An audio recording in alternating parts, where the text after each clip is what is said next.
በቅርብ እንዳየሁት ከሆነ የበረከት የቂም ቁስል ለዘመናት ተዳፍኖ የኖረ ነው። የተለያየ ጊዜያትን እየጠበቀም ያመረቅዛል። በዚህ ወቅት እየጠበቀ በሚያመረቅዝ ቁስል እድሜ ልኩን ይሰቃያል። ዛሬም ባላሰበውና ባልጠበቀው ስልጣን ላይ ሆኖ ያሻውን እያደረገ ከስቃዩ ነፃ መሆን አልቻለም።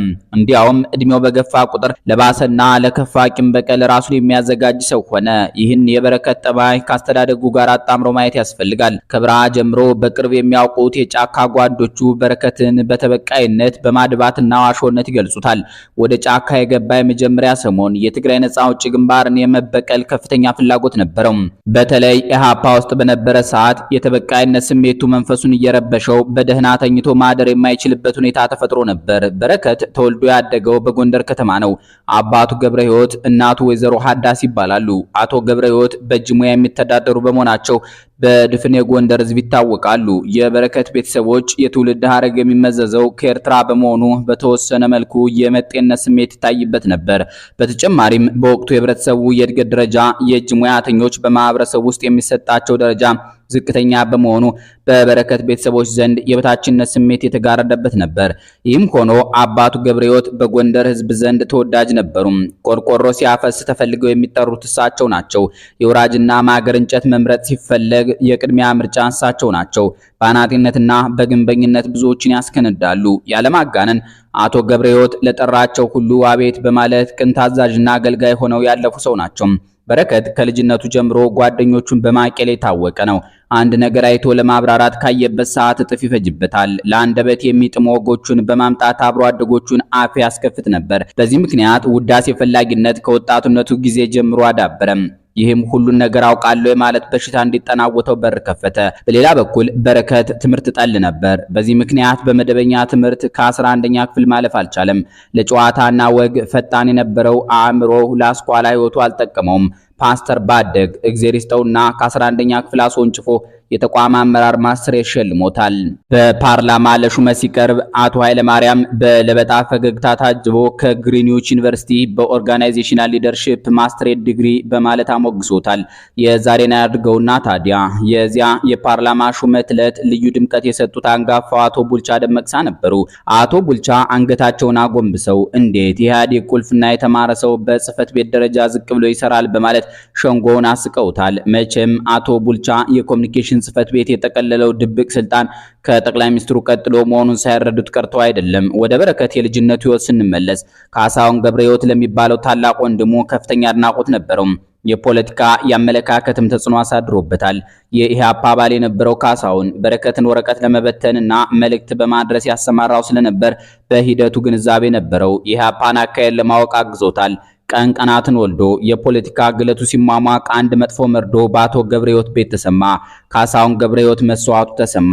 የገደለው ደግሞ የትግራይ ነፃ አውጪ ግንባር ትህነግ ወይም ህወሓት መሆኑ ታወቀ። በወቅቱ ህወሓቶች ትግራይ የኛ ብቸኛ ምድር ስለሆነ ለቃችሁ ውጡ በማለት ከኢህአፓ ጋር ተዋግተው ነበር። ህወሓቶች ወንድሙ ላይ የወሰዱት እርምጃ በረከትን አበሳጨ። በልቡ ውስጥ የቂም በቀል እንዲቀመጥ አደረገ። የወንድሙን ገዳዮች ለመበቀል ውሳኔ ያሳረፈ። የበረከት በረሃ መግባትና የመቆየት አልፋና ኦሜጋው ይሄ ነው። የብሔር መደብ ጭቆና እየተባለ የተሰበከውን ተረት ተረት የታይቶት ከጎንደር እግሩን ሳይነቅል የመደብ ጭቆናን በየትኛው መነጽር ተመለከተው? ጥራዝ ነጠቅ በሆነ መልኩ ሰምቶት ሊሆን ይችላል። ይሄ ለጥያቄ የሚገባ አይደለም። በዘርፉ ሙያተኞች እንደሚገለጠው መጥፎ ባህሪ ያላቸው ሰዎች ክፉ ለመሆን የቻሉበት የራሳቸው መነሻ ምክንያት አላቸው። የበረከትን መጥፎነት ካለፈው ገጠመኙ ጋር የተያያዘ ነው። ህወሓቶች ወንድሙን መግደላቸው የፈጠረበት የህሊና ቁስል ሊፈወስ አልቻለም። ውስጡ በጥላቻ በምቀኝነትና በጥርጣሬ ባህሪ እንዲሞላ መሰረታዊ መነሻው ይሄ ነው። ከሃዲና ማተመ ቢስ እንዲሆን አደረገው። በረከት ህወሓት ያደረሰበትን በደል ለመወጣት በርካታ ጥረቶች አድርጓል። ይህን ውስጣዊ ቁጭቱን በቀጥታም ሆነ በተዘዋዋሪ መንገድ ለመግለጥ ሞክሯል። ህወሓትን በተመለከተ የወጋ ቢረሳ የተወጋ ይረሳም ጠባይ የሚያሳየው በዚህ ምክንያት ይመስላል። ታዲያ አንዳንድ የህወሓት ባለስልጣናት ይህን ስለሚያውቁ እንደ ጉምጅብ አተኩረው ይከታተሉታል። በረከት በብዙ የኢህአዴግ ካድሬዎች ዘንድ ሁለት ቅጽል ስሞች አሉት። በፕሮፓጋንዳው ዘርፍ ያሉ ካድሬዎች የኢህአዴግ ዶክተር ጆሴፍ ጎብልስ ይሉታል። ይህን ስለሚያውቅ አንዳንድ ጊዜ በጥራዝ ነጠቅነት ከቃረማቸው የዶክተር ጎብልስ አስተምሮዎች ነቅሶ በማውጣት ይጠቀምባቸዋል። የንግግርና የትንተና ችሎታ የሚቃኘውን በዚህ የጮሌነት ባህሪው በመነሳት ነው።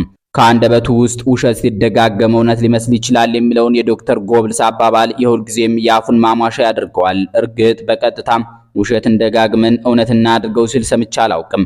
የሂትለሩን የፕሮፓጋንዳ ኃላፊ ዶክተር ጎብልስ ስም ሲጠራ አልሰማውም። ያልሰማሁትን ሰማሁ አልልም። ነገር ግን በየቀኑ ይሁን በሚሰጠው የካድሬ ስልጠና ላይ እውነት በእጃችን እያለ እንዴት ደጋግመን መናገር ያቅተናል በሚል መልኩ ያቀርባል። ክቡራትና ክቡራን እያደመጣችሁት ያለው ምስክርነት ኤርሚያስ ለገሰ ዋቅጅራ ጥላውን ያረፈ ቀን በተሰኘው መጽሐፍ ውስጥ ያሰፈረው ነው። ኤርሚያስ አሁንም ስለ በረከት ስምዖን ጠባይ መናገሩን ይቀጥላል።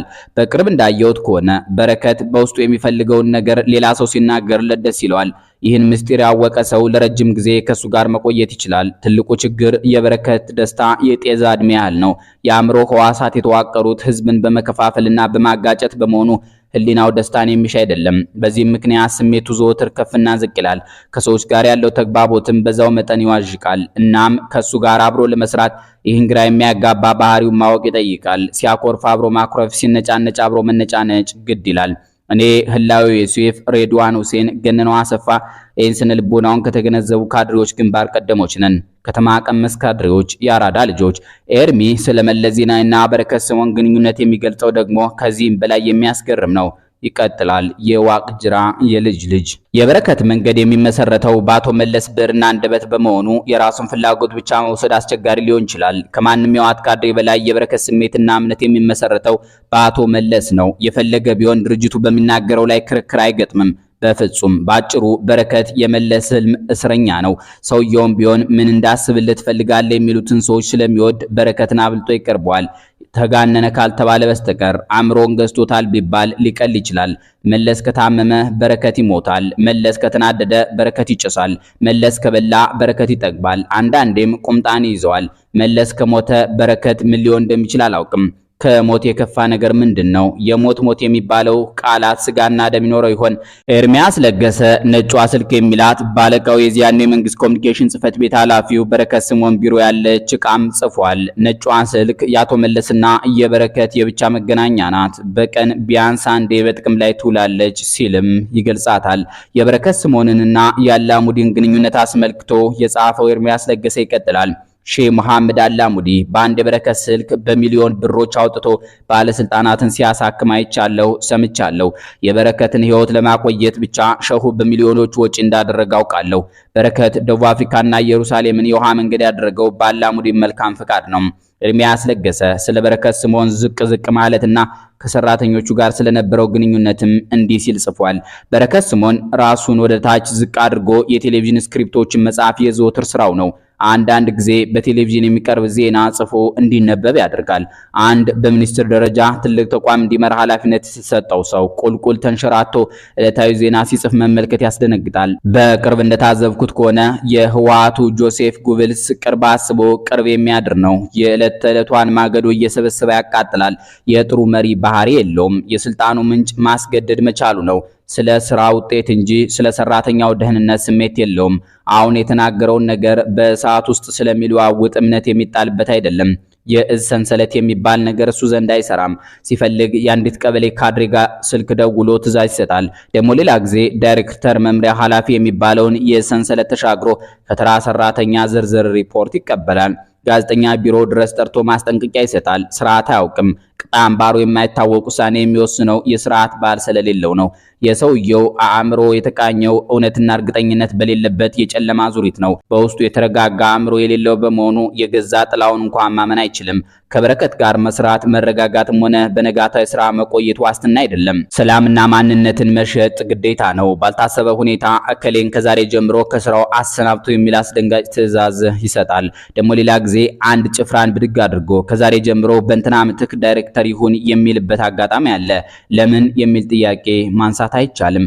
ኤርሚያስ ለገሰ ዋቅጅራ አለቃውን ወዲ ስምዖንን እንዲህ ነው የገለጻቸው። እናንተ ምን ትላላችሁ? ጻፉልን። ሰላም ይስጥልን።